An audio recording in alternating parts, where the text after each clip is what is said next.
in 1847, which was pretty early in mass immigration from Europe, and especially from the Netherlands, a group of people got on a ship, the France, in Rotterdam, and sailed to New York, went up the Hudson River and took the Erie Canal to Buffalo, and got on a ship called the Phoenix, bound for Sheboygan and Milwaukee.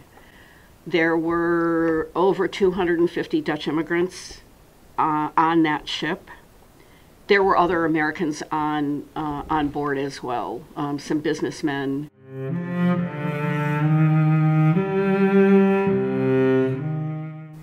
Now, it was November, which is really a pretty treacherous time to be on Lake Michigan in the best of times, but this was 1847. So they docked in Manitowoc to refuel, and they left the shore of Manitowoc bound for Sheboygan to unload the Dutch immigrants there.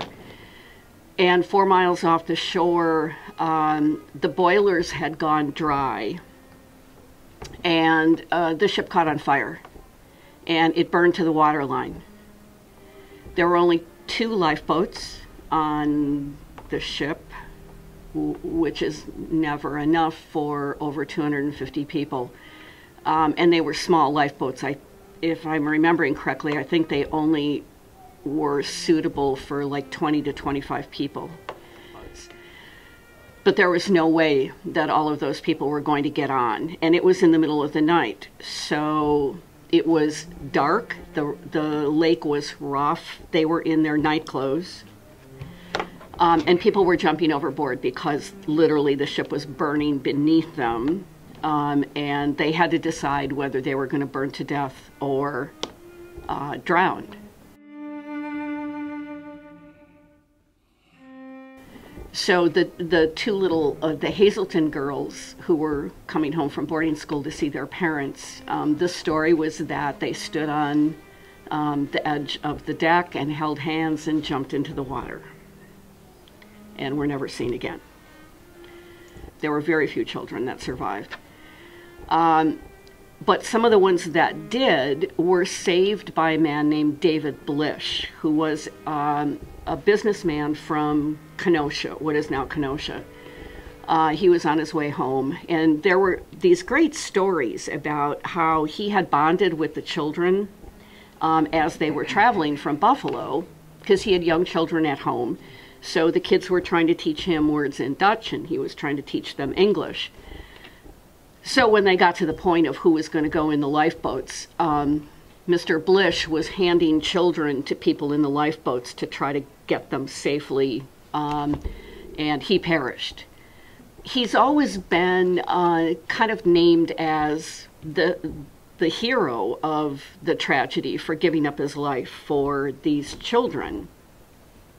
There were then the stories of the lifeboats bringing the people to shore and trying to get the lifeboats back to the boat to get more.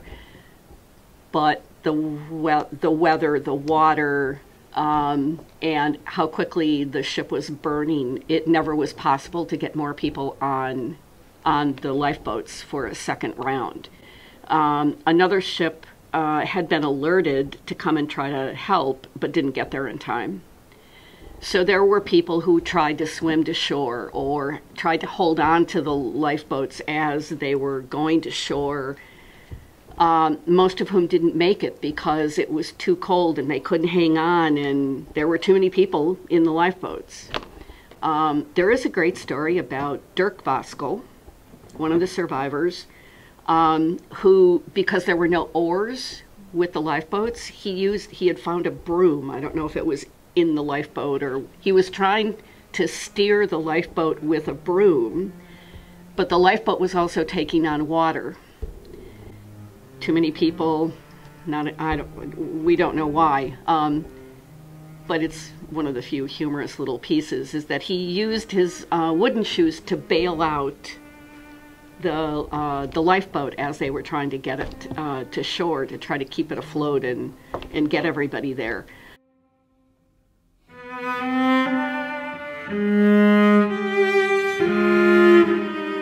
Three of the people who did survive the shipwreck, the Phoenix, were my ancestors. And an interesting story about the grandfather Wilterding, who came over. He was married, he came with his wife and 3 children, and his wife was a semi-invalid, and they had a maid along with them who was young, about 16 I think at the time. And both his wife, 3 children, they all perished aboard the ship. He made it on the lifeboat, and so did she. And they came up in the area of around where the golf course is now in Sheboygan County. They made it to shore, and they started walking towards Sheboygan. And along the way, a farmer, I think, picked them up with a wagon and took them to Sheboygan. So the story, my family talked about it a lot. When he got here, they had absolutely nothing. Some of the churches around helped.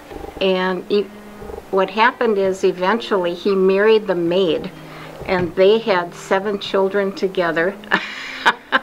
And I am a descendant of those 2, that couple.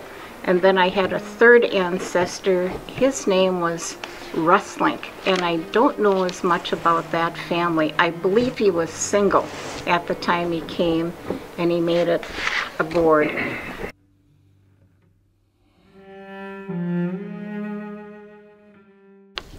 Well, immigration halted for probably 12 to 14 years after the Phoenix disaster. People in Sheboygan County wrote letters back to the Netherlands warning them that it wasn't safe for them to get on a ship and come.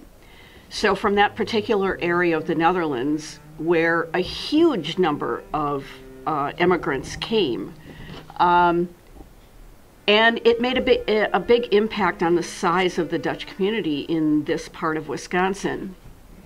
And coupling that with the 93 children that perished, if all of those children had lived and married and had children of their own, the Dutch community in Sheboygan County probably would have been as large as Holland, Michigan, and Pella, Iowa, which were the other 2 major places for Dutch immigration in 1847.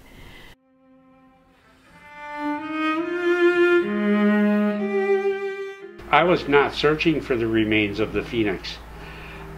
When I found what I found, I was looking for a ship called the I.A. Johnson that was owned by the Freibergs of Sheboygan. It was a scow schooner that sank in the lake.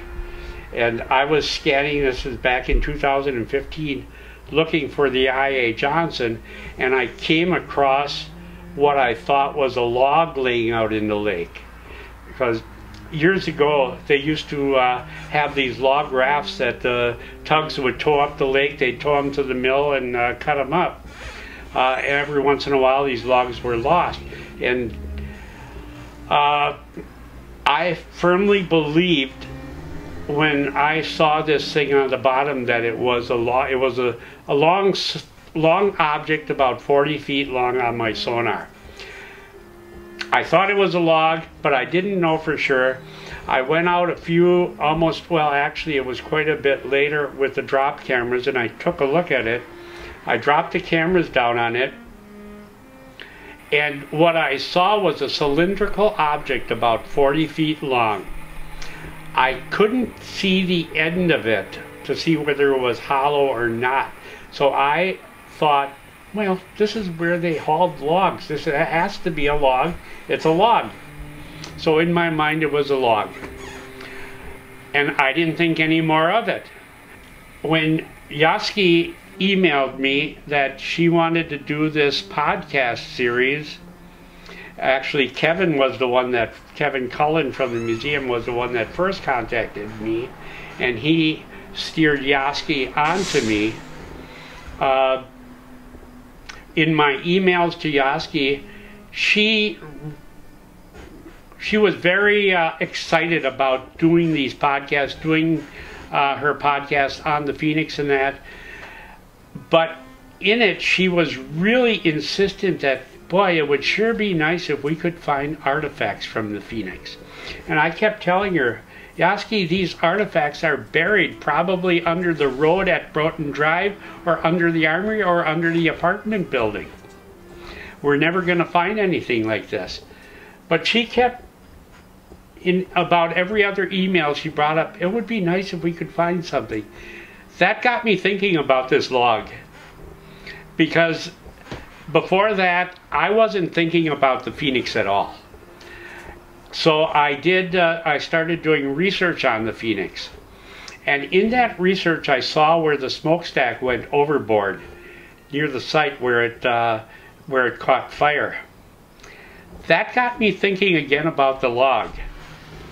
Maybe, just maybe, it's not a log.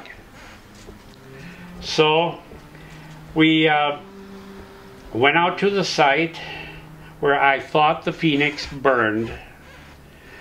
They did their video shooting of the shoreline, and it's right off the golf course.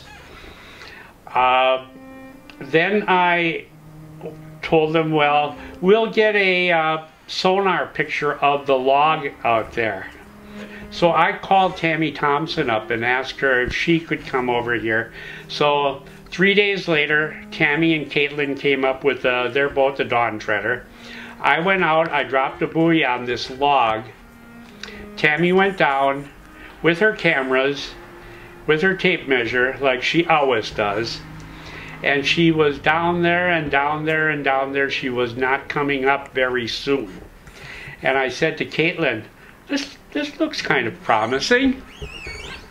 Well, anyway, when Tabby came up, she told us it's a smokestack. And I said, well, it has to be the Phoenix, because that would be the only smokestack out here in the area. So in my mind, I'm 100% sure that it is the smokestack of the Phoenix. When we looked at the video that Tammy shot of it, when we looked at the still pictures she took of it, when she took her measurements and everything, and if you look at the picture that's up on the wall there, it looks just like the picture that's in the, or it looks like the smokestack in the picture. It's got the bands for the stays and everything. There's a little curl on the end of the stack, a little ridge around there. It's, in my mind, 100% sure. And to me, it's kind of neat because there's a number of reasons. The smokestack of the Phoenix tells me exactly where this disaster happened now. I had this crew from Holland on the actual site of the disaster. Right? I'm sure there was probably a couple of immigrants that probably had sewn their valuables in their clothes and that. And if it was gold or anything like that, they would have sunk pretty fast to the bottom. And the sands would have probably covered that all up.